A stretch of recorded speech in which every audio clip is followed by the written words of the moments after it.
Hello बच्चों, so the question here is two bodies of mass m1 and m2 are moving with equal kinetic energies.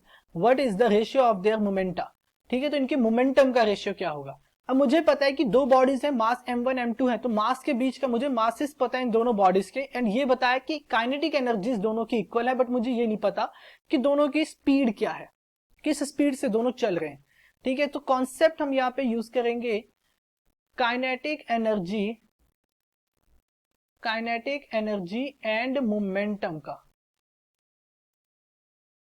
Okay, तो अब एक चीज देखो, kinetic energy को हम मैथमेटिकली लिखते हैं half M V square, and momentum को हम लिखते हैं एम डॉट वी। ठीक है, अब दो बॉडीज हैं, मास क्या है, मास है हमारा m1 एंड m2, दो मासेस हैं m1 m2, स्पीड का मुझे पता नहीं। ठीक है, तो मैं इससे देखो, अब यहां पे अगर मैं इसे स्क्वायर कर दूं दोनों साइड, ठीक है, बोथ साइड अगर मैं मोमेंटम के स्क्वायर कर दूं तो ये हो जाएगा P square equals to M square V square, ये हो सकता है ऐसे। And similarly on the other hand, अगर मैं काइनेटिक एनर्जी में डिवाइड कर दूं और मल्टीप्लाई कर दूं एम से, सो I get K E equals to half, multiply किया एम से तो ये हो जाएगा M square V square divided by M. अब देखो एम स्क्वायर वी स्क्वायर किसके इक्वल है, पी स्क्वायर के, मोमेंटम के स्क्वायर के इक्वल है, तो I can write it as P square by 2m।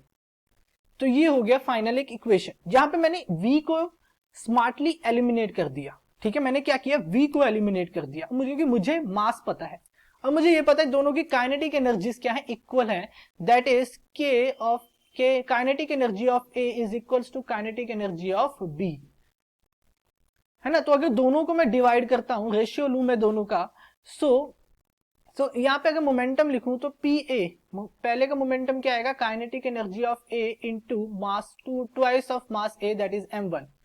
Similarly PB कितना आ जाएगा, PB will be equal to kinetic energy of B into twice of mass of B that is m2। Ratio लो दोनों का तो ये आ जाएगा हमारे पास P A divided by P B, तो ये स्क्वायर भी है, यहाँ पे स्क्वायर कर लो इसे, whole square will be equal to, kinetic energies दोनों के इक्वल है तो ये कैंसल आउट हो जाएगा, 2 भी कैंसल आउट, तो हो जाएगा m1 बाय m2। ठीक है, स्क्वायर रूट अगर मैंने हटाया तो ये आ जाएगा मेरे पास P A upon P B will be equal to under root of m1 by m2, क्या हो जाएगा, under root of m1 by m2। तो ये आ जाएगा हमारा रेशो दोनों की मोमेंटम्स का। Okay, so I hope you understand it well, thank you.